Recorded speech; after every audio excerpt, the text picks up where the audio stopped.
আচ্ছা, আমরা লাস্ট ক্লাসে এই লিনিয়ার প্রোগ্রামিং প্রবলেমটা সলভ করছিলাম গ্রাফিক্যাল মেথডে, ঠিক আছে।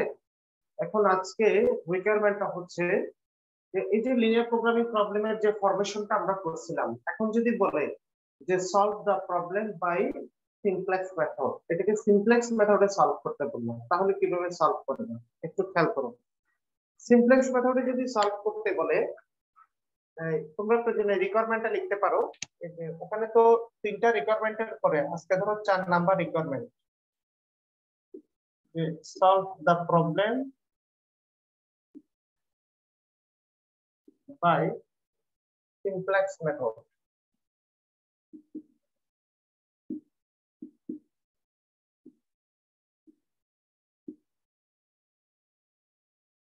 এটা বললো। এখন সিমপ্লেক্স মেথডে যদি আমরা সলভ করতে চাই, এই যে সিমপ্লেক্স কথাটা আসছে, এটা দুইটা ওয়ার্ড থেকে আসছে, সিম্পল প্লাস কমপ্লেক্স। বুঝতে পারছো কিনা? সিম্পল প্লাস কমপ্লেক্স, এই দুইটা ওয়ার্ডের কম্বিনেশনে সিমপ্লেক্স কথাটা উৎপত্তি হয়েছে। এই যে সিম্পল মানে তো সরল, সহজ, ঠিক না? কারণ আমাদের লিনিয়ার প্রোগ্রামিং এর অবজেক্টিভ কয়টা? একটা সিঙ্গেল অবজেক্টিভ, একটাই। অর্থাৎ টার্গেট হচ্ছে একদিকে, সরল পথে যাওয়া হচ্ছে আমাদের টার্গেট। কিন্তু যাওয়ার পথটা এত সহজ না, এখানে অনেক ধরনের বাধা বা কনস্ট্রেইন্ট আছে। এই বাধা বা কনস্ট্রেইন্ট গুলো হচ্ছে কমপ্লেক্স। কথাটা বুঝতে পারছো কিনা? টার্গেট সিম্পল, কিন্তু কনস্ট্রেইন্ট গুলো হচ্ছে কি কমপ্লেক্স। তাহলে এই সিম্পল অবজেক্টিভটা অ্যাচিভ করার জন্য এই কমপ্লেক্স কনস্ট্রেইন্ট গুলোকে কিভাবে আমরা ওভারকাম করব, এই জন্য এই মেথডটাকে নাম দেওয়া হয়েছে কি মেথড? সিমপ্লেক্স মেথড দেওয়া হয়েছে। কথাটা বুঝতে পারছো কিনা?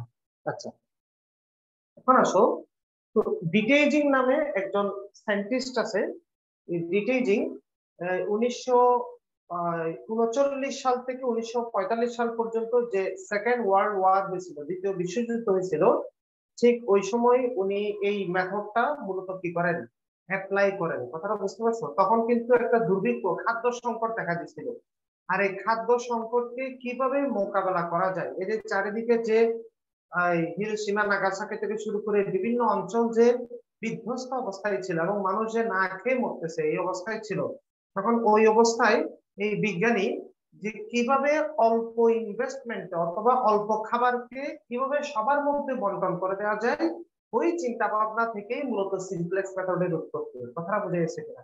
মূল অবজেক্টিভ হচ্ছে সবাই যাতে, কেউ যাতে অনাহারে না মরে, এটাই ছিল মূল অবজেক্টিভ। একটা অবজেক্টিভ নিয়ে কাজ করছিল, তখনই এই সিমপ্লেক্স মেথডটার উৎপত্তি। ঠিক আছে।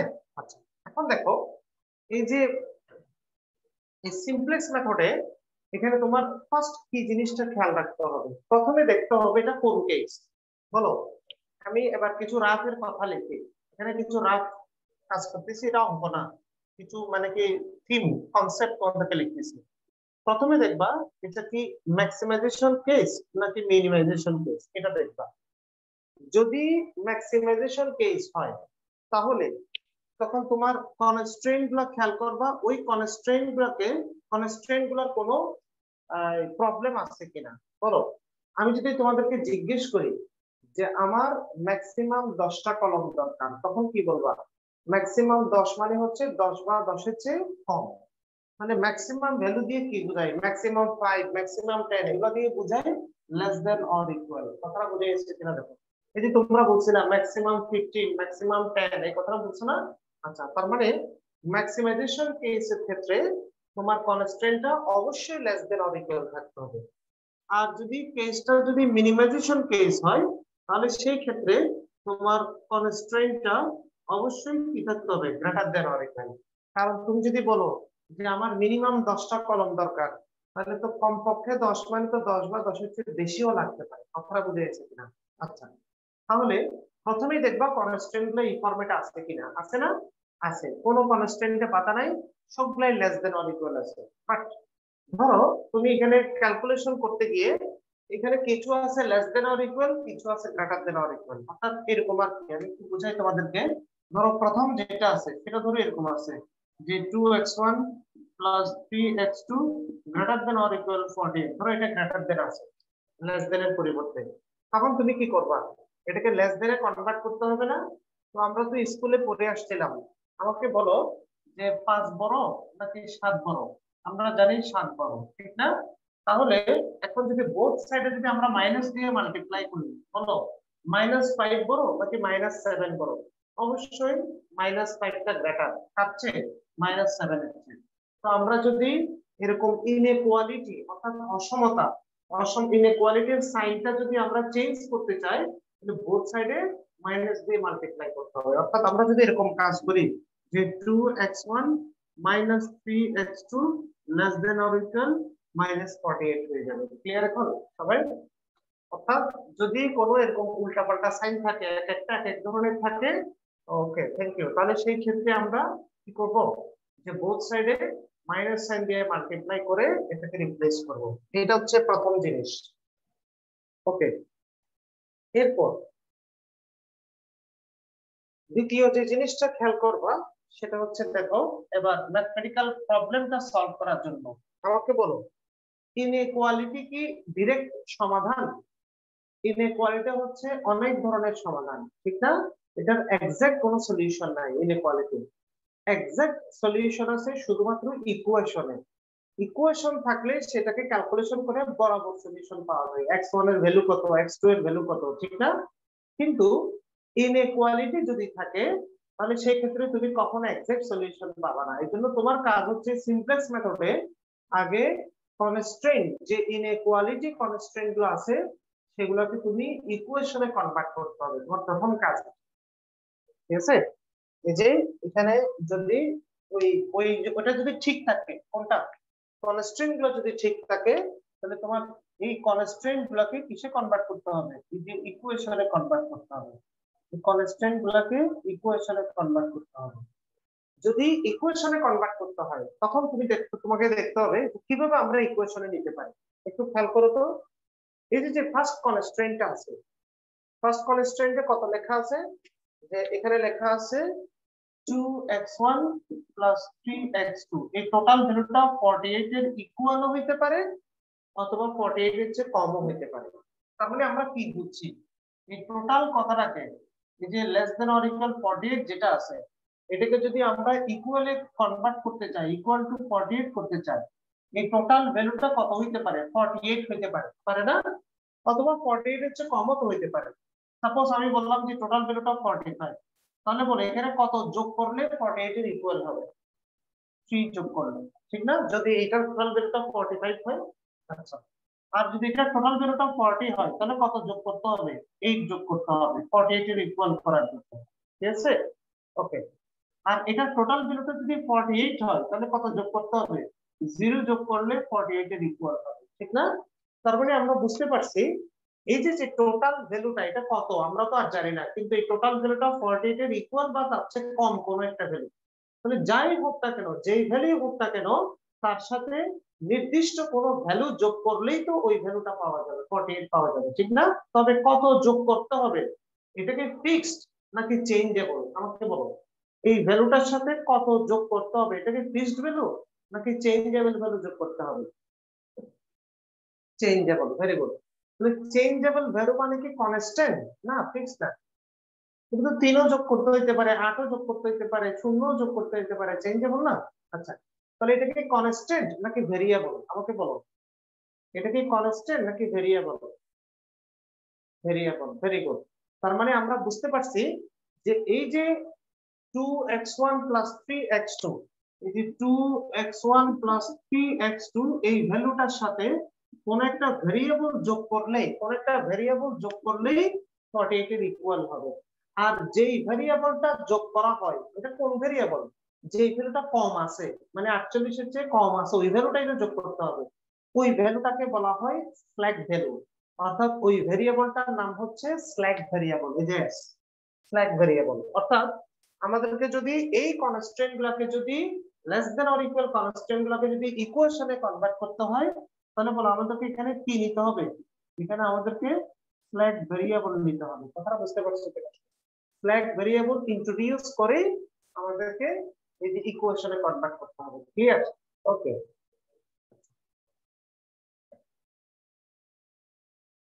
আর যদি আর যদি এটা যদি লেস দেন অর ইকুয়াল না থাকে, গ্রেটার দেন অর ইকুয়াল থাকতো, গ্রেটার দেন অর ইকুয়াল, তাহলে কিন্তু এই ভ্যালুগুলো 48 বা তার চেয়ে কি বেশি হইতো। তাহলে এই ভ্যালুগুলো কত হইতে পারে? এই ভ্যালুগুলা এই তোমার সাপোজ এটা হইতে পারে 48, তাহলে আমরা বলবো যে এখানে 0 মাইনাস করতে হবে। এই ভ্যালুটা হইতে পারে 56, তাহলে তোমরা বলবো যে 8 মাইনাস করতে হবে। ধরো হইতে পারে এই ভ্যালুটা 51, তাহলে তোমরা বলবো যে এখানে 3 মাইনাস করতে হবে। কথাটা বুঝতে পারছো কিনা? আগে যোগ করে ইকুয়াল করছো, আর এখন কি বিয়োগ করে ইকুয়াল করতে হবে। আর যদি মাইনাস করে ইকুয়াল করতে হয় তাহলে কি এটা এক্সট্রা ওভার হয়েছে না এই ভ্যালুটা, তো এটা তো অতিরিক্ত যেটা হয়েছে সেটাই তো বাদ দিতে হবে। এই জন্য যেই ভ্যালুগুলা বাদ দেওয়া হয়, মাইনাস করা হয় ইকুয়েশনে কনভার্ট করার জন্য, ওই ভেরিয়েবল গুলাকে সারপ্লাস ভেরিয়েবল বলা হয়। সারপ্লাস মানে যেটা অতিরিক্ত ছিল, যে সারপ্লাস ভেরিয়েবল। তাহলে আমরা বুঝছি ম্যাক্সিমাইজেশন কেসে আমাদের স্ল্যাক ভেরিয়েবল লাগবে, আর মিনিমাইজেশন কেসে সারপ্লাস ভেরিয়েবল লাগবে।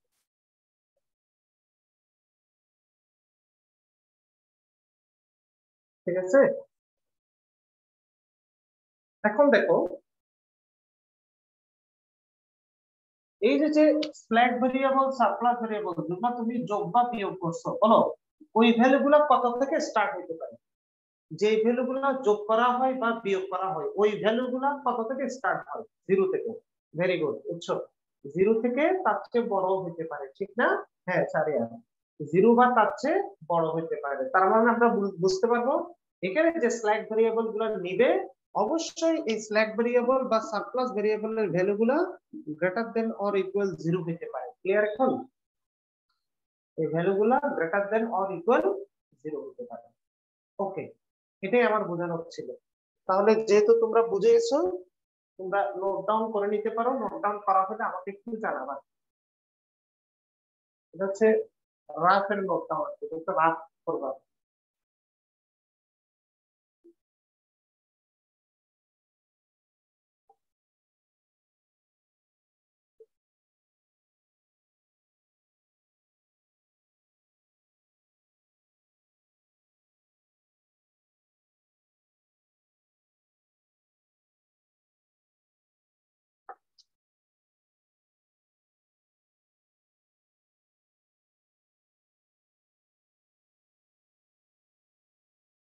ডান। ওকে,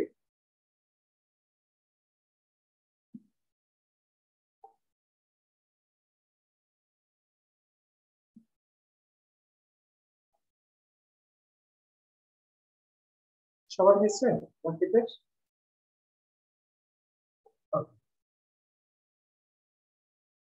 তাহলে খেয়াল করো, তাহলে যেটা আমি বলতে চাচ্ছিলাম, এবার আমরা সলিউশনে আসি। দেখো, তো সলিউশন স্টার্ট করতে গিয়ে আমাদের কাজ এগুলোকে ইকুয়েশনে, যেহেতু এগুলো সব কনস্ট্যান্ট, ঠিক আছে, কনস্ট্যান্ট গুলো লেস দেন অর ইকুয়াল আছে, টেনশন নাই। এখন শুধু ইকুয়েশনে কনভার্ট করব। তাহলে আসো আমরা স্টার্ট করি এখান থেকে। Taking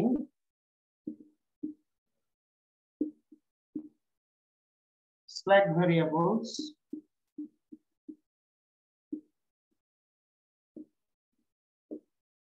we get, slack variable নিয়ে আমরা পাই। দেখো এখানে কি কি ছিল, z max equal to 40x1 plus 80x2, subject to, subject to মানে হচ্ছে constraint, subject to 2x1 plus 3x2 plus এই যে একটা স্ল্যাক নিচ্ছে, স্ল্যাক কেও s দিয়ে ডেনোট করে, সারপ্লাস কেও s দিয়ে ডেনোট করে, কিন্তু যেটা যোগ করবা সেটা স্ল্যাক, যেটা বিয়োগ করবা সেটা সারপ্লাস। এই তাহলে এখানে যেহেতু s দিয়ে রেখেছি, তাহলে ফার্স্ট স্ল্যাক ভেরিয়েবলকে আমরা s1 দিয়ে লিখলাম। মনে করি s1 এই যে ফার্স্ট স্ল্যাক ভেরিয়েবল, এটা যোগ করলে 48 এর ইকুয়াল হয়। সবাই ক্লিয়ার? মানে এই ভ্যালুটার সাথে s1 যোগ করলে 48 এর ইকুয়াল হয়। ওকে, থ্যাংক ইউ। সেকেন্ডটার ক্ষেত্রে আমরা কি বলতে পারি, x1 plus s2 equal to 15। থার্ডটার ক্ষেত্রে বলতে পারি x2 plus s3 equal to messing. তাহলে এখানে x1 x2 greater than or equal to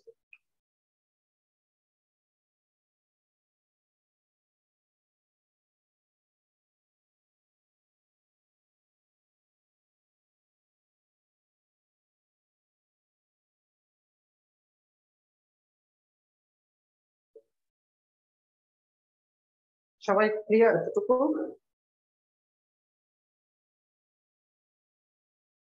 O sorry, এখানে ভুল হয়েছে তো, শুধু x1 x2 কেন লিখছি এখানে?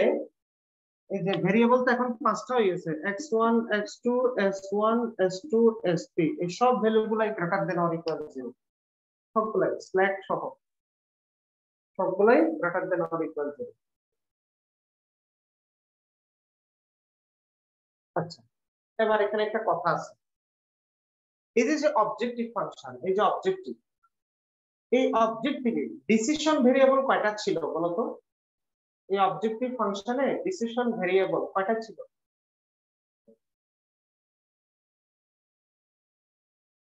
দুইটা। Very good. তাহলে যে দুইটা ডিসিশন ভেরিয়েবল ছিল, ওই ভেরিয়েবল গুলাই তো আমরা ইউজ করছি, ওগুলা না ইউজ করছি। বাট এখানেও দেখো তো, ডিসিশন ভেরিয়েবল দুইটা, কিন্তু ইউজ করছে কয়টা দেখো তো? ভেরিয়েবল ছিল দুইটা, কিন্তু তুমি ইউজ করছো কয়টা? 5টা ভেরিয়েবল ইউজ করছো। তো এগুলো যদি এগুলো ইউজ করবা, সেটা যদি তুমি আগে নাই জানতা, তাহলে কেমনে ইউজ করছো? বুঝলে? তাহলে তো অবশ্যই তোমাকে জানতে হবে যে এই 5টা ইউজ করবা, এটা তো তোমাকে অবজেক্টিভে ঠিক করতে হবে, টার্গেটে ঠিক করতে হবে, গোলে, ঠিক না? তো তোমার তো কথায় এবং কাজে তো মিল থাকতে হবে। এটা যেরকম চিন্তা ভাবনায় বা কথায় এবং কাজে মিল আছে, এটাও তো চিন্তা ভাবনায় বা কথায় এবং কাজে তো মিল থাকতে হবে। অর্থাৎ তোমার 5টা ভেরিয়েবল যে ইউটিলাইজেশন হবে, সেটা তোমাকে এই যে এখানে দেখাইতে হবে। এখন কিভাবে দেখাবা? কিন্তু অবজেক্টিভে চেঞ্জ করা যাবে না। অবজেক্টিভ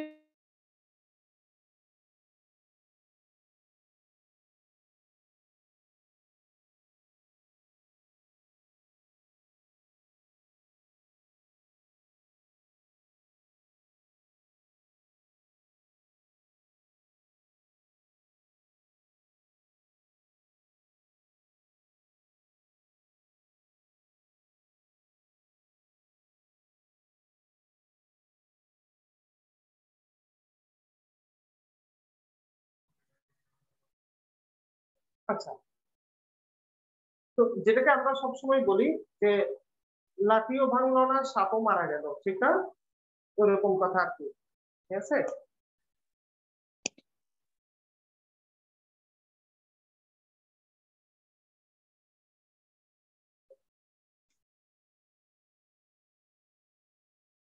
সবাই ক্লিয়ার এটা কিভাবে দেখাইতে হয় অবজেক্টিভ ফাংশনে? ওকে, এবার আসো। এবার আমরা এটা জাস্ট এখনো ফরমেশন করলাম, সিমপ্লেক্স এর ফরমেশন করলাম। এবার আমরা টেবলের মাধ্যমে, এই যে কম্পিউটার সফটওয়্যারে যেভাবে এটাকে সমাধান করে, এটা সফটওয়্যারের মাধ্যমে করে, সফটওয়্যারের কাজটা শিখবো কিভাবে সফটওয়্যারে লজিকটা ইউজ করে। সফটওয়্যারের কাজ তো লজিক দিয়ে তো সফটওয়্যার বানায়, সফটওয়্যারটা কোন লজিক দিয়ে বানাইছে সেটা আমরা এখানে শিখবো। দেখো, সবাই টেবল ড্র করতে হবে, আমার মনে হয় আলাদা পেজে করতে পারলে ভালো, একদম প্রথম উপর থেকে আর একটু খেয়াল করো।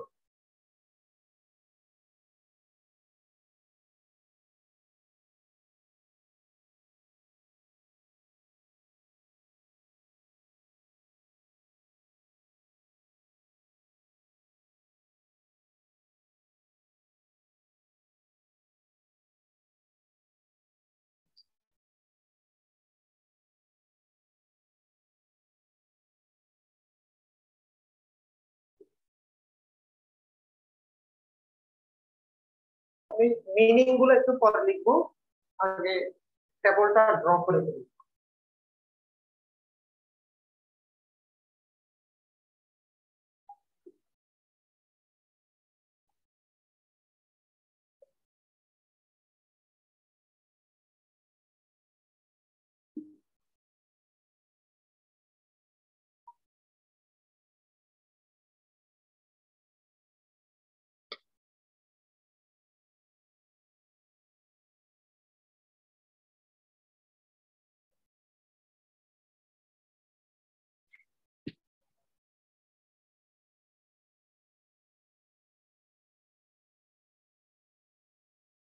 এখানে যেহেতু কনস্ট্রেন্ট তিনটা, এই তিনটা লাইন লেখার জন্য এখানে জায়গা রাখতে হবে। এখানে যে জায়গাটা রাখতেছি এটা হচ্ছে তিনটা লাইন।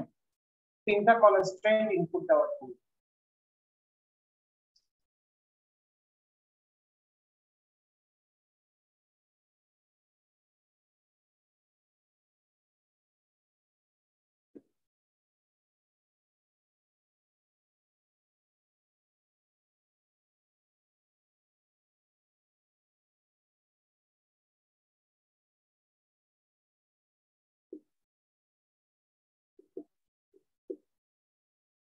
এবার এগুলো একটু বলি তোমাদের। আচ্ছা, তোমরা টেবলটা ড্র করতে পারো।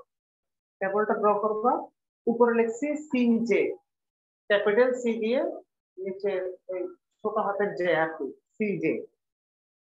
আর এটা লিখছি বিভি। বিভি মানে হচ্ছে বেসিক ভেরিয়েবল বিভি। আর এটা লিখছি সি বি, সি বড় হাতের আর বিটা নিচে বড় হাতের লিখছে সিবি। এটা x1 x2 s1 s2 s3, তার এখানে পাঁচটা ভেরিয়েবল, এই কারণে এই ভেরিয়েবল গুলা। আর এটা লিখছি সলিউশন, সংক্ষেপে লিখছি আর কি SOLN, সলিউশন। আর এখানে লিখছি z j, capital z j. আর এটা হচ্ছে C J minus Z j, এটা থেকে এটা মাইনাস। এই টেবলটা ড্র করা হলে আমাকে একটু বলবা। ও ডান।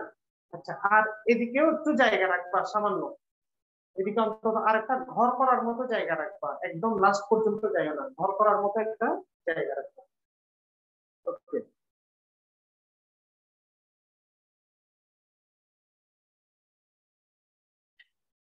আচ্ছা, তাহলে যেহেতু তোমরা লিখে ফেলছো, এবার আমি একটু খেয়াল করো এটা কোনটা দিয়ে কি বুঝায়, মিনিং গুলো একটু লিখি। তোমরা একটু আলাদা একটা জায়গায়, আলাদা একটা পেজে লিখো, আবার এখানে নিচে লিখিও না, কারণ নিচে অঙ্কটা কন্টিনিউ চলবে, তো এই কারণে আর কি ম্যাথমেটিক্যাল প্রবলেমটা।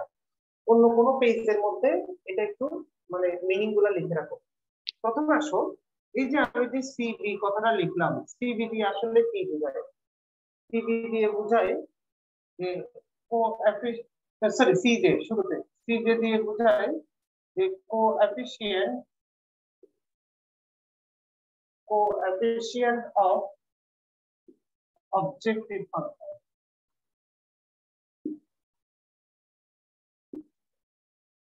Coefficient of objective function. তারপরে বিভি যে কথাটা লিখছি, এটার পুরো নাম হচ্ছে বেসিক ভেরিয়েবলস। এরপরে সিবি, সিবি এর পুরো নাম হচ্ছে coefficient of basic variable. Coefficient of basic variable ব্র্যাকেটে লিখবা অবজেক্টিভ, মানে এটা অবজেক্টিভ ফাংশন যেটা। আর লাস্টে যে জেড যে আছে, এটা দিয়ে বোঝাই ভ্যালু অফ অবজেক্টিভ ফাংশন।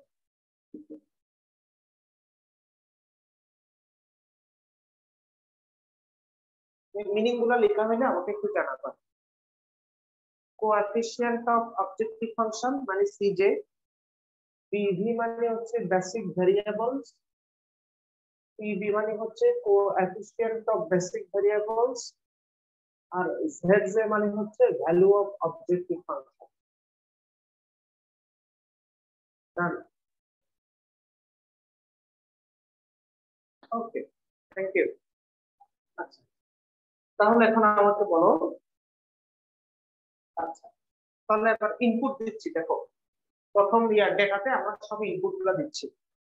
তো ইনপুটটা হচ্ছে প্রথমে সিজে, সিজে মানে হচ্ছে কোএফিশিয়েন্ট অফ অবজেক্টিভ ফাংশন। প্রথমে অবজেক্টিভ ফাংশন ইনপুট দিতে হবে। বলো অবজেক্টিভ ফাংশনে এই x1 এর কোএফিশিয়েন্ট কত আছে আমাকে বলো। x1 ভেরিয়েবলের কোএফিশিয়েন্ট কত অবজেক্টিভ ফাংশনে? 40। Very good. তাহলে এটা x1 যদি 40 হয়, তাহলে তো বাকিগুলোও বুঝছো। x2 80, s1 0, s2 0, s3 0, এই পাঁচটা ভেরিয়েবল ছিল অবজেক্টিভ ফাংশন। তবে এটা আশা করি ক্লিয়ার।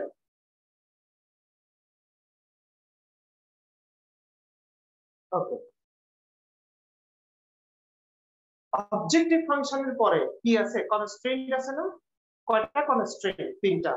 বলো, তিনটা কনস্ট্রেইন্টে আমাদের মূল টার্গেট কি? মূল টার্গেট হচ্ছে x1 এবং x2 এর ভ্যালু বের করা, ঠিক না? এই দুইটা ভ্যালু যদি আমরা ফাইন্ড আউট করতে চাই, তো s1 s2 s3 এর উপর বেস করেই তো বের করতে হবে, কারণ এই তিনটা না জানলে তুমি কেমনে এগুলা বের করবা? অবশ্যই তোমাকে প্রথমে s1 s2 s3 এর ভ্যালু জানতে হবে, এগুলোর উপরে বেস করে, এগুলো জানতে পারলে এগুলোর উপরে ভিত্তি করে তুমি এগুলো বের করতে পারবা। কথা এরকম না? তো এই জন্য স্টার্টিং এ বেসিক ভেরিয়েবল বলতে কাদেরকে বোঝায়? স্টার্টিং এ বেসিক ভেরিয়েবল বলতে স্ল্যাগ ভেরিয়েবল গুলোকে বোঝায়। শুরুতেই বেসিক ভেরিয়েবল বলতে কাদেরকে বোঝায়? Slug variable. তাহলে এখানে তিনটা কনস্ট্রেন্ট আমরা তিনটা স্ল্যাগ ভেরিয়েবল ইউজ করছি। প্রথমটাতে s1, দ্বিতীয়টাতে s2 আর তৃতীয়টাতে s3। এই তিনটা ইউজ করছি, s1 s2 s3 এই তিনটা ইউজ করছি তিনটা কনস্ট্রেন্ট। ওকে, এখানে স্টার্টিং এ বেসিক ভেরিয়েবল হচ্ছে তিনটা।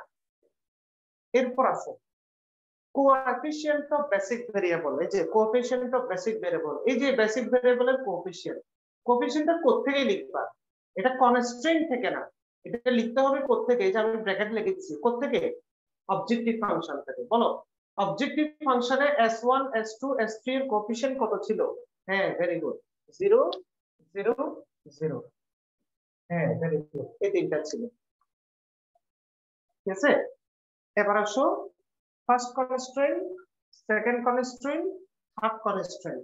বলো, ফার্স্ট কনস্ট্রেন্টে x1 এর কোএফিশিয়েন্ট কত? তোমাকে বলো, ফার্স্ট কনস্ট্রেন্টে x1 এর কোএফিশিয়েন্ট 2, ভেরি গুড। x2 এর কোএফিশিয়েন্ট 3, s1 এর কোএফিশিয়েন্ট 1, s2 নামে কিছুই নাই, s2 s3 নামেও কিছু নাই, বাট ইকুয়াল টু কত আছে ক্যালকুলেশন করে? 48। এই 48 টা হচ্ছে কি, এগুলো যোগ বিয়োগ করে সমাধান পাইছে 48। ক্লিয়ার? এই ভেরিয়েবল গুলোর টোটাল সাম হচ্ছে 48। এই টোটাল এটাকে সলিউশনের ঘর লিখবা 48। ফার্স্ট কনস্ট্যান্টটা ক্লিয়ার সবাই? আচ্ছা, এবার আসো সেকেন্ড কনস্ট্যান্ট। ও s1। আচ্ছা, আমাকে বলো এখানে এই x1 এর কোএফিশিয়েন্ট কত? আগে এটা বলো। 1। তো x1 এরটা যদি 1 হয়, এখানে s1 এরটা কত হবে আমাকে বলো? 1 হবে না? এই ক্লিয়ার? বুঝতে পারছো? আচ্ছা, তাহলে আসো, এবার আসো 1 0 0 1 0 15, আর এরপরটা 0 1 0 0 1 মেসি, মানে 10।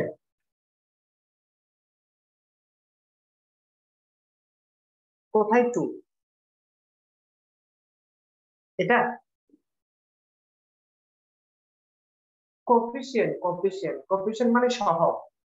আমি যদি 5 ইনটু s2 লিখতাম তাহলে কোফিশিয়েন্ট 5 হতো।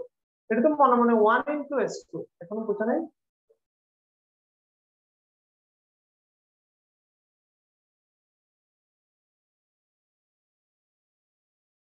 এখন বুঝছো?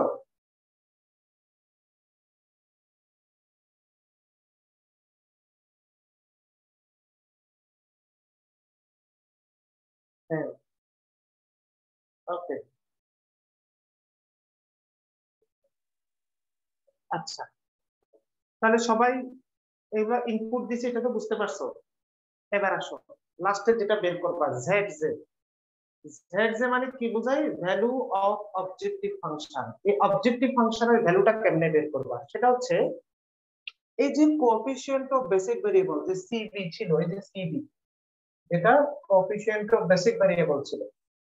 এই সিবি দিয়ে প্রত্যেকটা ভেরিয়েবল যে x1 এর কোএফিশিয়েন্ট গুলো আছে না, x2 এর কোএফিশিয়েন্ট গুলো আছে না, এগুলা দিয়ে প্রত্যেকটা এগুলাকে মাল্টিপ্লাই করতে হবে। ঠিক আছে, মানে কোএফিশিয়েন্ট অফ বেসিক ভেরিয়েবল দিয়ে ইচ ভেরিয়েবলের যে কোএফিশিয়েন্ট ছিল সেগুলাকে মাল্টিপ্লাই করে সবগুলো আবার যোগ করতে হবে। যোগ মানে হচ্ছে সামেশন।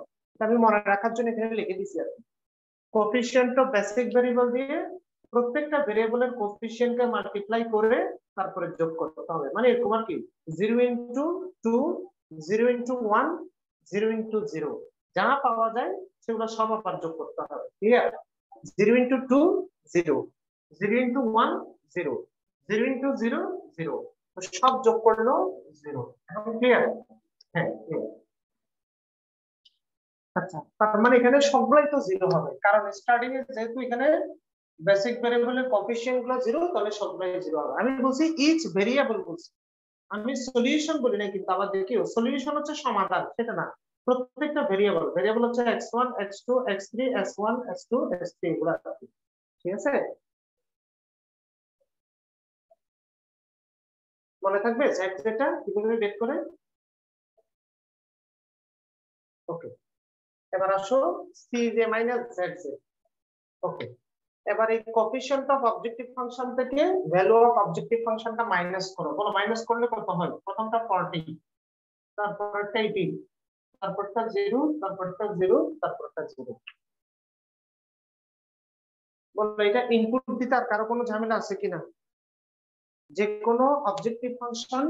আচ্ছা আবার বলি, ও cj মাইনাস zj, এটা হচ্ছে cj, এটা হচ্ছে zj। তাহলে cj এখানে 40 আর zj এটা 0। 40 থেকে 0 গেলে 40, 80 থেকে 0 গেলে 80, বাকিগুলো তো সব 0, 0 মাইনাস করলে 0।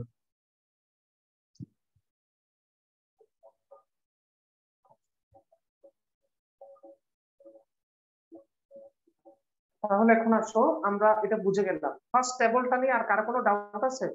ফার্স্ট টেবলটা তো শুধু ইনপুট দেওয়া, এখানে কোনো কাজই নেই।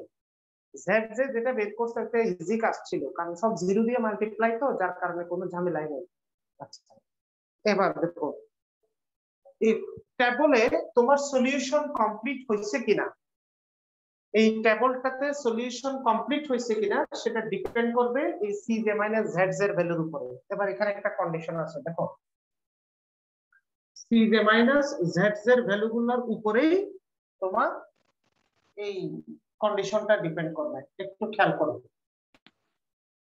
কন্ডিশনটা কি। তোমাকে দেখতে হবে এই cj মাইনাস zz এর ভ্যালুটা লেস দেন অর ইকুয়াল 0 আছে কিনা।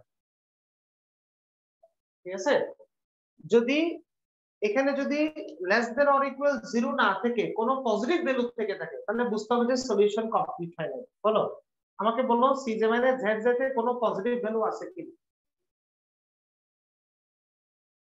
আছে। এই পজিটিভ ভ্যালুগুলো যতক্ষণ পর্যন্ত রিমুভ হবে না, ততক্ষণ পর্যন্ত তোমাকে নতুন প্রসেসিং এ যেতে হবে, নতুন ট্যাবল করে করে কাজ করতে হবে, এবং কাজের সিস্টেমটা পরে বলবো। এখন তোমাকে তাহলে আমাকে বলো যে what is the condition for solution to determine the solution of a linear programming problem by simplex method। আমাকে বলো যে what is the condition, এই যে কন্ডিশন এখানে, what is the condition to solve a linear programming problem by simplex method। তাহলে কন্ডিশনটা হচ্ছে, হ্যাঁ very good, the value of cj minus zj is less than or equal 0। এটাও কারণ আছে, তোমাদের বইতে লিখে নাই কোথাও কেন 0 বা 0 ছোট হইতে হবে। এটা আমি এখানে ক্যালকুলেশন করে বের করছি কেন 0 বা 0 চেয়ে ছোট হইতে হবে। বলো cj দিয়ে কি বোঝায়? Coefficient of objective function. zj দিয়ে কি বোঝায়? Value of objective function. আমাকে বলো তো এই যে অবজেক্টিভ ফাংশন যে আমরা লিখছিলাম যে z max equal to 40x1 plus 80x2। আচ্ছা আমাকে বলো এখানে x1 এর কোএফিসিয়েন্ট কত? x1 এর কোএফিসিয়েন্ট 40। আচ্ছা তাহলে কোএফিসিয়েন্ট হচ্ছে 40। তুমি যদি ধরো x2 প্রোডাক্ট বানাওই নাই, তুমি ধরো এই প্রোডাক্টটা বানাওই নাই, মিনিমাম এই প্রোডাক্টটা তো বানাইতে হবে। এখন আমাকে বলো যে zz value of objective function, এই প্রোডাক্ট যদি তুমি অন্তত একটা বানাও, ফার্স্ট প্রোডাক্ট মানে x1 কোয়ান্টিটি যদি একটাও হয়, তখন z এর ভ্যালু কত আসবে আমাকে বলো তো? অন্তত একটা প্রোডাক্ট বানাইলে z এর ভ্যালু, হ্যাঁ ভেরি গুড, 40 থেকে 40 আসবে। ঠিক আছে, আর যদি দুইটা প্রোডাক্ট বানাও, প্রোডাক্ট একটা না বানাই যদি দুইটা বানাও, তাহলে z এর ভ্যালু কত আসবে? 80। Very good. না সালমান 80 আসবে না? হ্যাঁ 80। আচ্ছা তুমি বাংলা ইংলিশ প্রবলেম হয়ে গেছে, তিনটা বানাইলে 120 এরকমই তো আসবে। তাহলে আমাকে বলো এই সিজে থেকে জেড জে যদি বাদ দাও, এরকম একটা দুইটা তিনটা বানালে সিজে থেকে জেড জে এর ভ্যালুটা যদি বাদ দাও, তাহলে হয় জিরো আসবে না হয় নেগেটিভ ভ্যালু আসবে। দেখো তো সিজে থেকে জেড জে বাদ দিলে হয় জিরো আসবে, আর যদি একটা প্রোডাক্ট বানাইলে জিরো আসবে, একের অধিক প্রোডাক্ট বানাইলে এই যে নেগেটিভ ভ্যালু আসবে। তখন তোমার এখানে সিজে মাইনাস জেড জে এর ভ্যালুটা এই যে less than or equal zero হচ্ছে। অর্থাৎ তুমি এক বা একাধিক কোয়ান্টিটি বা প্রোডাক্ট প্রডিউস করলে এই ভ্যালুটা অবশ্যই জিরো বা নেগেটিভ আসবে। যদি তুমি কোয়ান্টিটি না বানাও, কোনো প্রোডাক্ট না বানাও, তখন না তোমার এখানে ভ্যালুটা পজিটিভ আসবে। প্রোডাক্ট না বানানো মানে হচ্ছে কি তুমি এখনো কি করো নাই, প্রোডাকশনই স্টার্ট করো নাই, এবার উঠে এসেছে। এই জন্যই কন্ডিশন। সবার মাথায় ঢুকছে ভালো করে?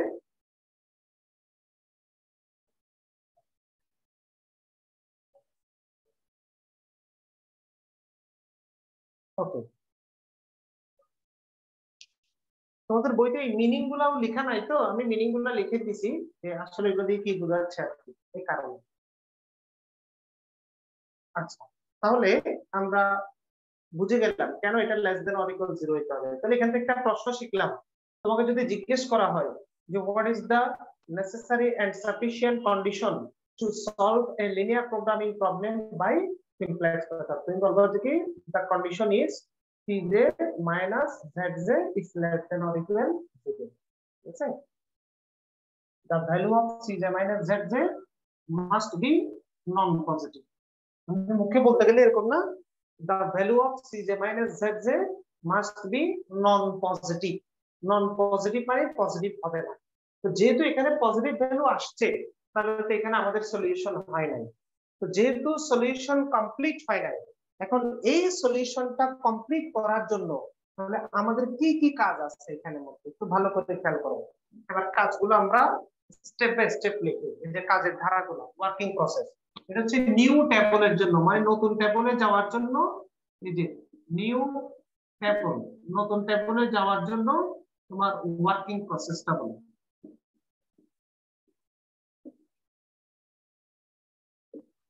না রাফে লিখো, কারণ পরে আবার ভুলে গেলে, এই জন্য আমি ওয়ার্কিং প্রসেসটা লিখে দিচ্ছি। প্রথমে এখানে তিনটা কাজ টোটাল।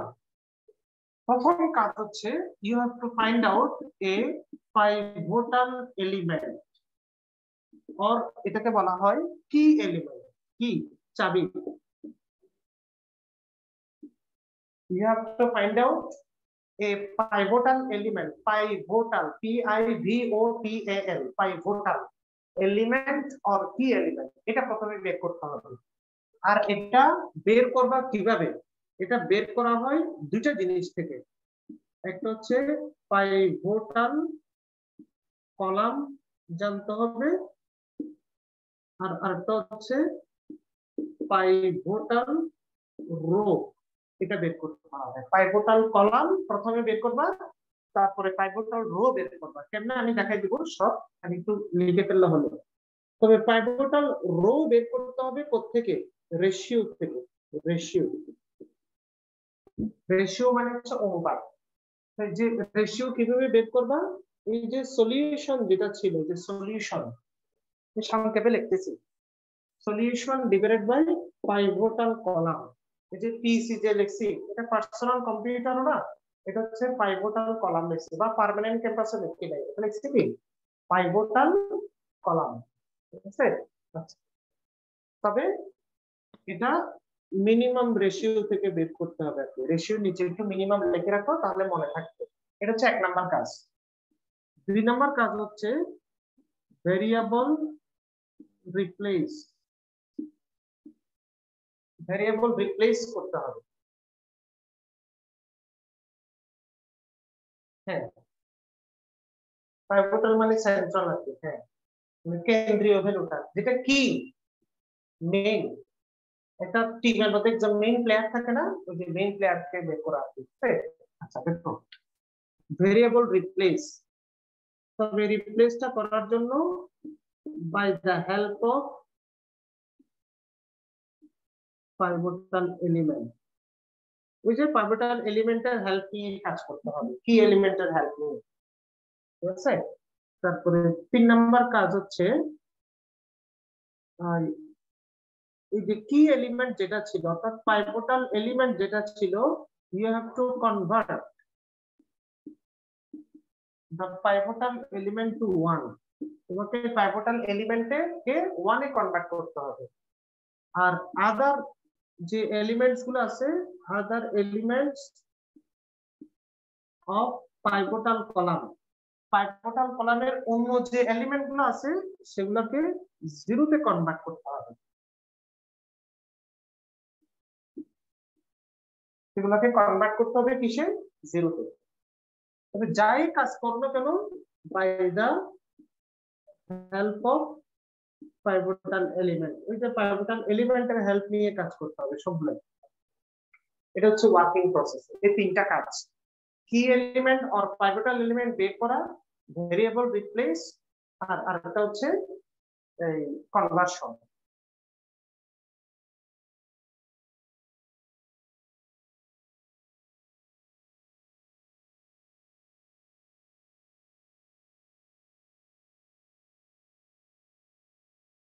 এটা লেখা হলে আমাকে একটু জানাবা।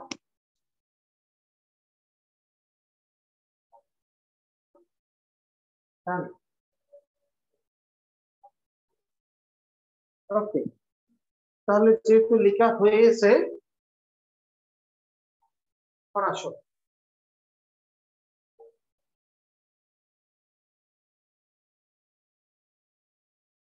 প্রথমে আসো, কি এলিমেন্টটা আমরা ফাইন্ড আউট করি।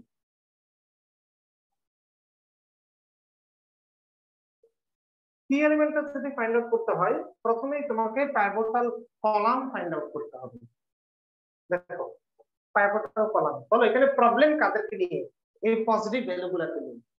তো যেহেতু এই পজিটিভ ভ্যালু গুলাকে নিয়ে প্রবলেম, আমাকে বলো এই পজিটিভ ভ্যালু গুলার মধ্যে ম্যাক্সিমাম পজিটিভ ভ্যালু কোনটা, ম্যাক্সিমাম সবচেয়ে বড় ম্যাক্সিমাম পজিটিভ ভ্যালু কত আছে, সিজে মাইনাস জেড এর মধ্যে 80। Very good. আর এই ম্যাক্সিমাম পজিটিভ ভ্যালু বরাবর যে কলামটা আছে, এই কলামটাকে বলা হয় পাইভটাল কলাম।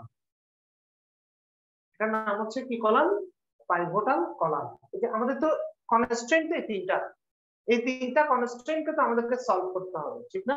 এই 3টা কনস্ট্রেন্ট, ঠিক আছে। তাহলে এই কলামটার নাম হচ্ছে পাইভটাল কলাম। কোনটা পাইভটাল কলাম বুঝছো? হুম। তাহলে হোয়াট ইজ পাইভটাল কলাম, তোমাদেরকে যদি জিজ্ঞেস করি পাইভটাল কলাম কি, তাহলে তুমি বলবা যে দা column along the maximum positive value of Cj minus Zj, ঠিক না? the column along the maximum positive value of Cj minus Zj, হ্যাঁ, the column along the maximum positive value of Cj minus Zj, সেটাই হচ্ছে কি column, পাইভটাল column. ওকে। আর পাইভটাল rho যদি বের করতে হয়, কার থেকে বের করতে হবে, আগে রেশিও ফাইন্ড আউট করতে হবে, রেশিও থেকে রো বের করতে হবে, যে রেশিও থেকে। তো রেশিওটা তোমাদেরকে এখানে একটা পাশে একটা ছোট কলামের ঘর লাগবে বলছিলাম না, এটা হচ্ছে রেশিও বের করা, রেশিও। তো রেশিওটা কিভাবে বের করবা, রেশিও বের করার সিস্টেম হচ্ছে সলিউশনকে পাইভটাল কলাম দিয়ে ডিভাইড করতে হবে, এই জন্যই পাইভটাল কলাম আগে বের করতে হবে। সলিউশনকে পাইভটাল কলাম দিয়ে ডিভাইড। বলো এখানে সলিউশন কত আছে, 48, 15, 10। এটাকে আমরা ডিভাইড করব কত কত দিয়ে, 3, 0, 1 দিয়ে। তাহলে প্রথমে 48 কে 3 দিয়ে ডিভাইড, 15 কে 0 দিয়ে ডিভাইড, 10 কে 1 দিয়ে ডিভাইড। বলো 48 কে 3 দিয়ে ডিভাইড করলে কত হবে, 48 ডিভাইডেড বাই 3, তাহলে 16। পয়েন্টে আসলে পয়েন্টে কোনো অসুবিধা নেই, দশমিকে আসলে কোনো ফ্যাক্ট না, নেগেটিভ আসলেও কোনো ফ্যাক্ট না, যা আসে নেগেটিভ আসলে নেগেটিভ, পজিটিভ আসলে পজিটিভ, পয়েন্টে আসলে পয়েন্টে কোনো অসুবিধা নেই। আচ্ছা, তারপরে বলো 0 ডিভাইডেড বাই 15, না 15 ডিভাইডেড বাই 0 কত হবে, 15 ডিভাইডেড বাই 0, 0 দিয়ে কাউকে ডিভাইড করা যায়, আমাকে আগে বলো, কোন নাম্বার থেকে 0 দিয়ে ডিভাইড করা যায়, যায় না, তাহলে এটা হচ্ছে আনডিফাইন্ড, এটা ভাগ করা যাবে না, এখানে একটা হাইফেন চিহ্ন দিই, আনডিফাইন্ড। মানে ভাগ করা যাচ্ছে না, তো এই জন্য একটা হাইফেন চিহ্ন দিচ্ছি। আর লাস্ট একটা হচ্ছে 10/1, 10। ঠিক আছে? আচ্ছা, এখন আমাকে বলো রেশিওর মধ্যে মিনিমাম রেশিওটা কত? যে মিনিমাম, এদিকে তো ম্যাক্সিমাম নিছিল, আর এদিকে নিতে হবে কি মিনিমাম। আমাকে বলো মিনিমাম রেশিও কত? না না, minimum ratio, ratio 10। Very good, minimum ratio হচ্ছে 10। ওকে, আচ্ছা। আর এই মিনিমাম রেশিও বরাবর যে রোটা আছে, এই যে রো, যে কনস্ট্যান্টটা, যে কনস্ট্যান্ট এটা না, এই রোটাকে বলা হয় পাইভোটাল রো। এই রোটার নাম কি? Pivotal rho. ওকে, তো আমাদের টার্গেট হচ্ছে কি বের করা? পাইভোটাল এলিমেন্ট বের করা। এই পাইভোটাল কলাম আর পাইভোটাল রো একটা পয়েন্টে ইন্টারসেক্ট করছে না, দেখো তো। বলো পাইভোটাল কলাম আর পাইভোটাল রো এর ইন্টারসেকশন পয়েন্টটা কত? Common point, intersection point 1। আর যে 1টা পাইছো, এটাকে বলা হয় কি এলিমেন্ট অর পাইভোট, কি এলিমেন্ট অর পাইভোটাল এলিমেন্ট। ঠিক আছে, এটা হচ্ছে কি, এটা বের করার জন্য এত কষ্ট করছি। কি এলিমেন্ট, কি এলিমেন্ট কিভাবে বের করতে হয় সবাই বুঝতে পারছো? কি বের করার সিস্টেম হচ্ছে যে টোটাল আমাদেরকে এই যে পাইভোটাল কলাম প্রথমে ফাইন্ড আউট করতে হবে, তারপরে রেশিও ফাইন্ড আউট করে সেখান থেকে পাইভোটাল রো ফাইন্ড আউট করতে হবে। তাহলে এখন যদি তোমাকে জিজ্ঞেস করা হয় হোয়াট ইজ পাইভোটাল এলিমেন্ট, তাহলে তুমি কি লিখবা? লিখবা the intersection point of pivotal row and pivotal column is called pivotal element। ঠিক আছে না? The intersection point of pivotal column and pivotal row is called pivotal element। সবাই ক্লিয়ার?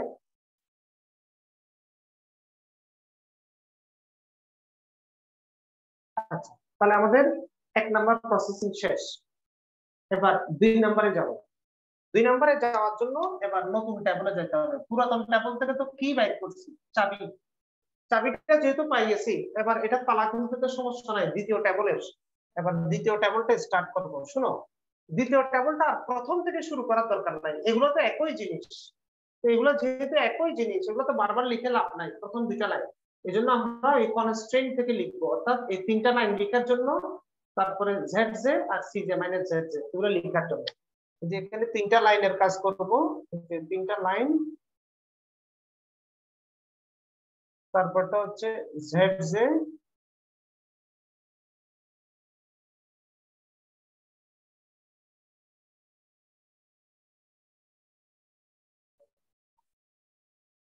আর আরেকটা হচ্ছে C J minus Z J.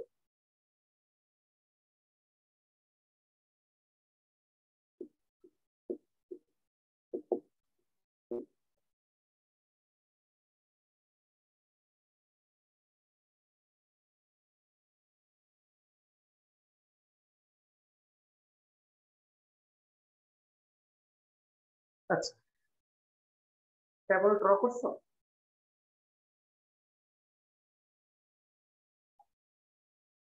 ওকে, এবার আসো।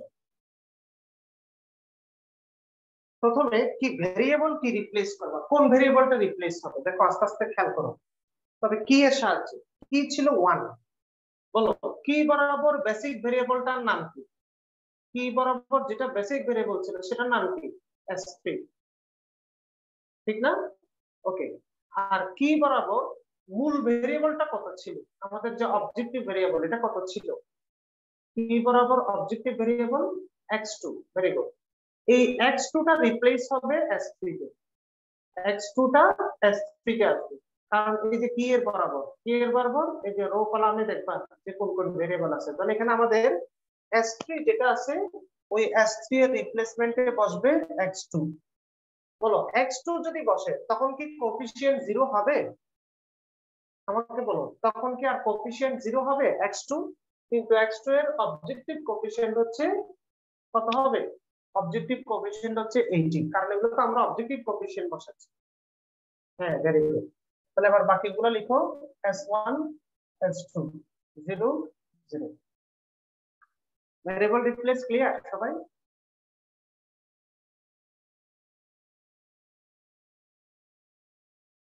তাহলে আমাকে বলো তো দেখি, এটা যদি কি হইতো তাহলে কি হইতো, 2 যদি কি এলিমেন্ট হইতো তাহলে কোনটা চেঞ্জ হয়ে যেত, 2টা কি হইলে s1 এর রিপ্লেসে x1 বসতো। হ্যাঁ ভেরি গুড, s1 এর রিপ্লেসে x1। হ্যাঁ ভেরি গুড।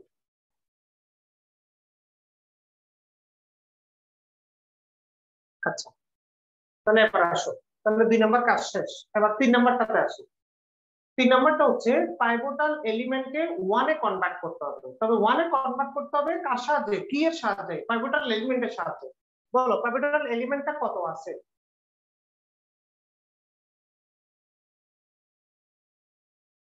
1। এটাকে কি আর 1 এ কনভার্ট করতে হচ্ছে? আমাকে বলো, 1 থেকে আর 1 এ কনভার্ট করতে হবে? হবে না। ধরো এমনি কথা কথা বলতেছি, এটা 1 নাই, এটা ধরো মনে মনে 2 আছে বা 5 আছে, এমনি কথা কথা বোঝানোর জন্য লিখতেছি আর কি। যদি এটা 5 থাকতো তাহলে 1 এ এটার সাহায্যে 5 কে 5 এর সাহায্যে কিভাবে 1 এ কনভার্ট করা যায় বলো? এই 5 কে 5 এর সাহায্যে কিভাবে 1 এ কনভার্ট করতে হয়? ডিভাইড করে, ভেরি গুড। তখন আমরা কি করতাম, এই পুরা ইকুয়েশনটাকে 5 দিয়ে ডিভাইড করতাম। ইকুয়েশনটা একটু, এই যে 1 থেকে শুরু করে 10 পর্যন্ত কিন্তু ইকুয়েশন, ইকুয়েশনের কখনো এক পাশে একটা ভেরিয়েবলকে ভাগ করা যায় নাকি উভয় পক্ষের সবগুলোকে ভাগ করতে হবে? উভয় পক্ষের সবগুলোকে না। তখন আমরা এই 0 কে 5 দিয়ে ডিভাইড করতাম, 5 কে 5 দিয়ে ডিভাইড করতাম, 0 কে 5 দিয়ে ডিভাইড করতাম, 1 কে 5, 0 কে 5 দিয়ে ডিভাইড করতাম, 1 কে 5 দিয়ে ডিভাইড করলে 1/5 এরকম হইতো, আর 10 কে 5 দিয়ে ডিভাইড করলে 2 হইতো। ক্লিয়ার এখন? তবে এগুলো ফ্র্যাকশনে লিখবা, পয়েন্টে লিখাচ্ছে ফ্র্যাকশনে লেখাটা বেস্ট, কারণ ফ্র্যাকশনে লিখলে এক্সাক্ট ভ্যালু গুলো আসে, পয়েন্টে লিখলে অনেক সময় আসে না। যেমন 1/3, এটা তো 1/3, কিন্তু এটা যদি পয়েন্টে লিখো 0.33 লিখলে 3333 কতটুকু লিখবা? এটা তো তখন দেখা যাবে যে পরে আস্তে আস্তে মানগুলো চেঞ্জ হইতে থাকে। এর জন্য সবচেয়ে বেস্ট হচ্ছে ফ্র্যাকশনে লেখা। কথাটা বুঝতে পেরেছি তোমাদেরকে? তাহলে যেহেতু এটা 5 নাই 1 আছে, তাহলে আমরা এটাকে 1 দিয়ে ডিভাইড করে 1 এ কনভার্ট করব। এটাকে পুরোটাকে মনে মনে 1 দিয়ে ডিভাইড করতেছি। দেখো 0 কে 1 দিয়ে ডিভাইড, 1 কে 1 দিয়ে ডিভাইড, 0 কে 1 দিয়ে ডিভাইড, 0 কে 1 দিয়ে ডিভাইড, 1 কে 1 দিয়ে ডিভাইড, 10 কে 1 দিয়ে ডিভাইড। সবাই ক্লিয়ার? বুঝতে পারছো? মূলত আমরা আসলে এই ইকুয়েশনটাকে পুরোটাকে মনে মনে 1 দিয়ে ডিভাইড করছি, এই যে 1 এ কনভার্ট হয়েছে। ওকে, আবার বলি, দেখো ধরো এটা যদি 3 থাকতো, আমি আগে একটু বলি, এটা যদি 3 থাকতো তাহলে এটাকে 0 কে 3 দিয়ে ডিভাইড করতাম, 3 কে 3 দিয়ে ডিভাইড, 0 কে 3 দিয়ে ডিভাইড, 1 কে 3 দিয়ে ডিভাইড, এই সরি 0 কে 3 দিয়ে ডিভাইড, এই 1 কে 3 দিয়ে ডিভাইড করলে 1/3 লিখতাম, আর 10 কে 3 দিয়ে ডিভাইড করে 10/3 লিখতাম। মাথা দিচ্ছে কিনা দেখো, এটা বুঝছো? যদি এটা 3 হতো।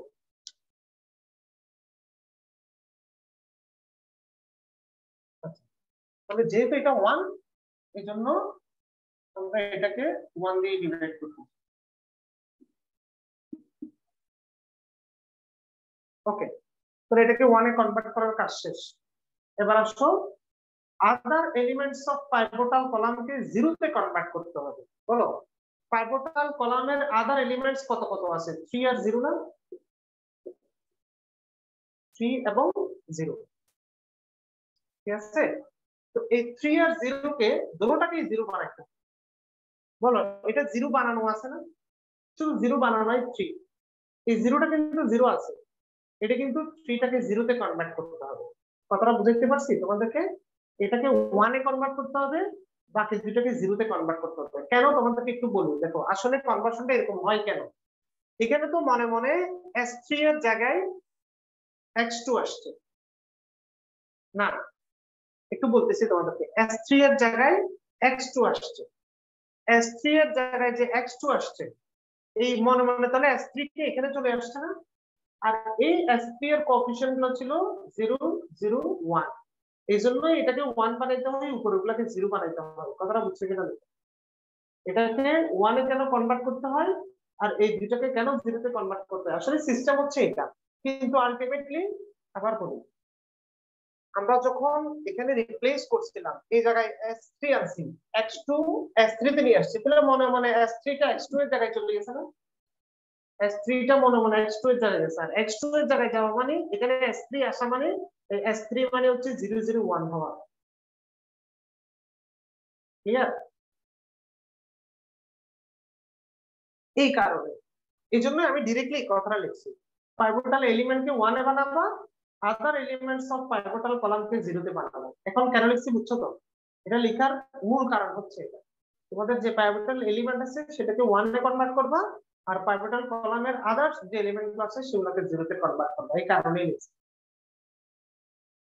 ঠিক আছে?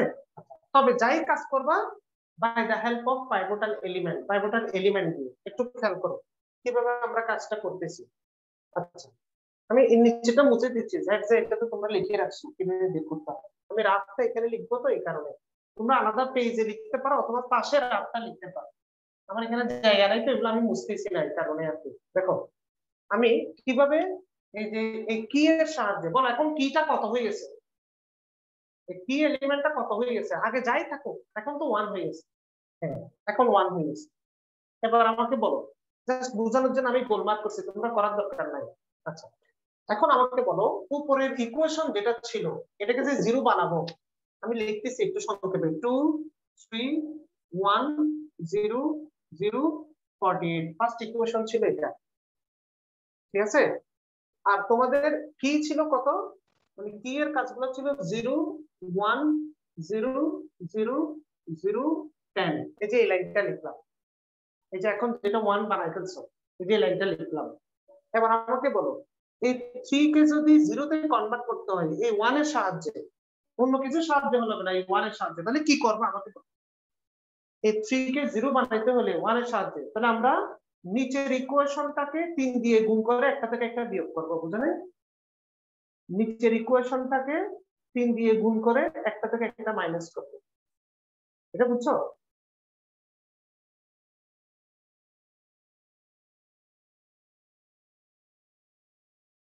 আচ্ছা, যদি এটা 5 থাকতো তাহলে কি হইতো বলো?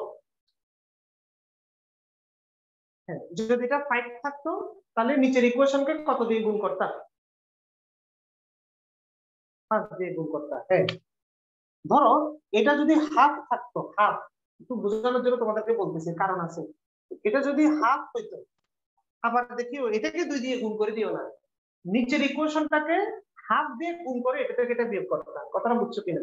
তখন আমরা এই নিচের ইকুয়েশনটাকে হাফ দিয়ে গুণ করতাম। মোট কথা হচ্ছে, হ্যাঁ, মোট কথা হচ্ছে কি কে তুমি ইচ্ছা মতো কাজ করতে পারবা, কি ও তো কি কি প্লেয়ার, ওকে ইচ্ছা মতো যেভাবে সেভাবে ইউটিলাইজ করতে পারবা, কিন্তু যেগুলো রিজিড, যেগুলো মূল ইকুয়েশন, সেগুলোর কোনো চেঞ্জ করা যাবে না, সেগুলো যা আছে তাই থাকবে, কথাটা বুঝছো? বুঝতে পারছি? কিটাকেই চেঞ্জ করে করে সেটা দিয়ে বাকি সবগুলাকে সিস্টেম করে ফেলে। আচ্ছা,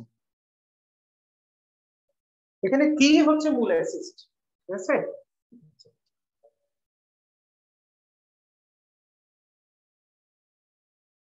তাহলে এখানে আমাদের কত ছিল, এখানে ছিল তোমার এই 3, এটা ছিল না?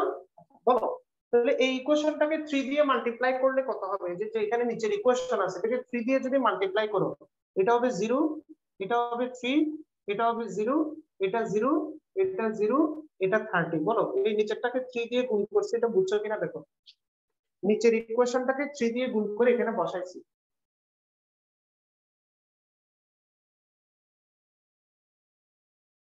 এটা বুঝছো? এবার মাইনাস করো, শুনো,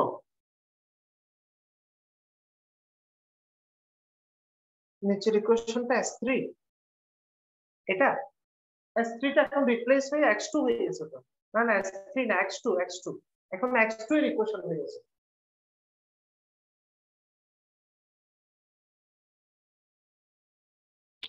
10 এর আগে এটা 30, মানে 10 কে 3 দিয়ে গুণ করে 30 পাইছি আমি, নিচের ইকুয়েশনটাকে 3 দিয়ে গুণ করে এটা পাইছি। লাস্ট রো এই যে এটা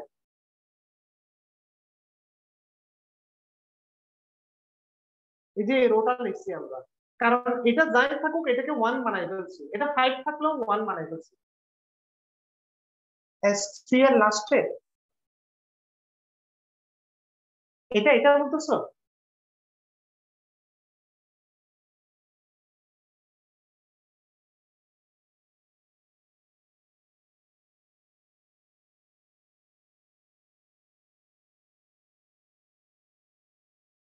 S3 এর ভ্যালু 1 হবে। আচ্ছা আচ্ছা আচ্ছা, হ্যাঁ হ্যাঁ হ্যাঁ হ্যাঁ হ্যাঁ, আচ্ছা তুমি এটা বলতেছো, হ্যাঁ হ্যাঁ ঠিক আছে, আমি বুঝতে পারছি। হ্যাঁ হ্যাঁ ক্লিয়ার ক্লিয়ার। এই যে S3 লাস্ট ভ্যালু এটা 1, এটাই বলতেছি। আচ্ছা তাহলে দেখো, আমরা এবার মাইনাস করতেছি এই ইকুয়েশনটাকে। হ্যাঁ, তাহলে এটাকে 3 দিয়ে মাল্টিপ্লাই করলে 3 হবে। আচ্ছা, এবার আমরা এই ইকুয়েশন থেকে ইকুয়েশনটা মাইনাস করতেছি। মাইনাস করো, বলো।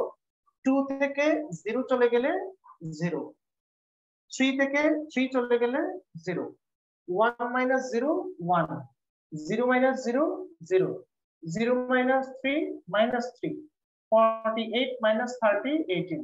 এবং কখনো নিচের থেকে উপরটা মাইনাস করা যাবে না, মানে পরের কি থেকে এটা মাইনাস করা যাবে না, মূলটা থেকে কি মাইনাস করতে হবে। অর্থাৎ মূল ইকুয়েশন থেকে কি কে যেটা বানাইছো, মূল ইকুয়েশনটা ইকুয়াল করছো, সেটাই মাইনাস করতে হবে। ক্লিয়ার?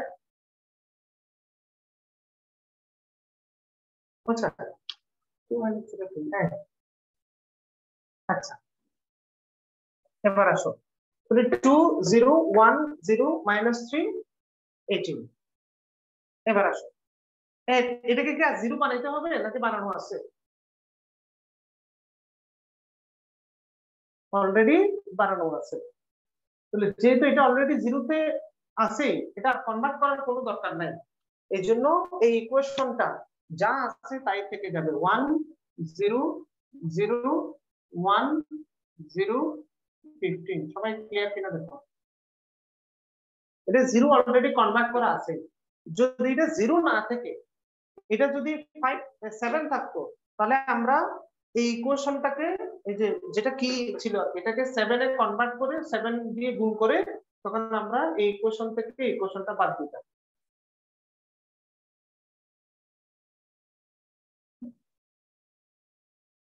ওকে, তাহলে যেহেতু এটা ক্লিয়ার, এবার আমাকে বলো জেড জে কিভাবে বের করবে। এই জেড এর ভ্যালুটা কিভাবে বের করবে? জেড এর ভ্যালুটা এই যে এগুলা মাল্টিপ্লাই করে যোগ করতে হয়, মনে আছে? 0 ইন্টু 2 0 ইন্টু 1 80 ইন্টু 0 মাল্টিপ্লাই করে যোগ করতে হয় না? ঠিক আছে। আচ্ছা, এই জিরো দুইটা দিয়ে মাল্টিপ্লাই করে তো লাভ নাই। এই জিরো দুইটা দিয়ে যাই মাল্টিপ্লাই করো সবই জিরো। শুধু আমরা 80 দিয়ে মাল্টিপ্লাই করবো, এখানে যেহেতু 80 আছে 80, এটা দিয়ে মাল্টিপ্লাই করবো। দেখো 80 into 0 0, 80 into 1 80, 80 into 0 0, 80 into 0 0, 80 into 1 80। তোমার মাথায় ঢুকছে? ইচ ভেরিয়েবল বলছে, কিন্তু ভেরিয়েবল একটু S3 পর্যন্ত।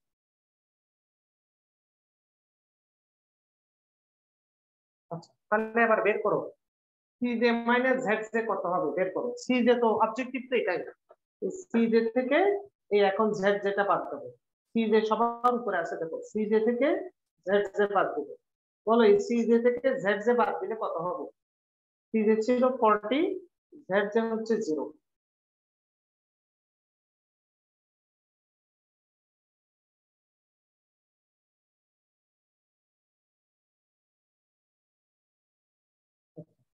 তাহলে এটা হবে, হ্যাঁ 40 0 0 0 মাইনাস 80, এরকম হবে না? দেখো তো, 40 থেকে 0 গেলে 40, 80 থেকে 80 গেলে 0, 0 থেকে 0 মাইনাস, 0 থেকে 0 মাইনাস, 0 থেকে 80 মাইনাস। হ্যাঁ, তাহলে বলো আর কোনো ট্যাবুলার কাজ করতে হবে নাকি করতে হবে? সলিউশন কি কমপ্লিট নাকি ইনকমপ্লিট আমাকে বলো তো। সলিউশন কি কমপ্লিট নাকি ইনকমপ্লিট? করতে হবে, ইনকমপ্লিট। ঠিক না? কারণ এখানে একটা পজিটিভ ভ্যালু রয়েছে। ঠিক আছে। আচ্ছা, তাহলে আমি আজকে আর করাচ্ছি না। নতুন ট্যাবল আবার কাজ করতে হবে, আবার এখানে নতুন ট্যাবলের ঘর এঁকে তোমাদেরকে সেম ভাবে এই যে নতুন টেবিলের ঘর এঁকে আবার কাজ করতে হবে। কথাটা বুঝছো? তো এটা তোমাদের ওই টেবিলটা একটা সিঙ্গেল টেবিলের কাজ বাসায় তোমাদের রইলো। তোমরা এই যে পরের যে টেবিলটা আছে যে ঠিক আগের মতো এরকম মূল কাজ, তারপরে এখানে জেড জে, তারপর হচ্ছে C J minus Z J, ঠিক আছে? এই যে বাকি যে কাজটা আছে, এই যে এই কাজটা তোমরা বাসায় করবা, এটা তোমাদের বাসায় কাজ। আমি তারপর আগামী ক্লাস আবার করাই দিব, তারপর একবার একটু ট্রাই করবা, ঠিক আছে? নতুন ট্যাবলের কাজ এই তিনটে স্টেপ দিয়ে প্রথমে পাইভটাল এলিমেন্ট বের করবা। পাইভটাল এলিমেন্ট কিন্তু এই ট্যাবল থেকে, অন্য ট্যাবল থেকে আগেরটা থেকে বের করতে হবে না, এখান থেকে আবার পাইভটাল এলিমেন্ট বের করতে হবে। মানে এই বরাবর, এই যে 40 বরাবর, এটা পাইভটাল কলাম। বাস, রেশিও বের করে, পাইভটাল রো বের করে, সেখান থেকে পাইভটাল এলিমেন্ট সিলেক্ট করে তারপরে ঠিক একই ভাবে কাজটা করবা। পারা যাবে? আচ্ছা, তোমরা করবা, আমি তারপর আগামী ক্লাসে এখান থেকেই শুরু করব। Okay. কঠিন আছে কিন্তু এটা কম্পিউটার সফটওয়্যারের কাজ দেখাচ্ছি তোমাদেরকে, একটা সফটওয়্যার কিভাবে ওয়ার্ক করে সেটা তোমাদেরকে দেখাচ্ছি আর কি। ঠিক আছে, তাহলে ইনশাল্লাহ আমরা নেক্সট ক্লাসে বাকিটুকু দিয়ে স্টার্ট করব।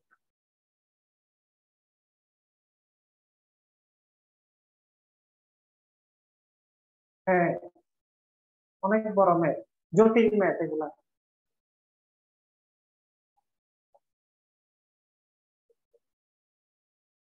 ওয়ালাইকুম আসসালাম।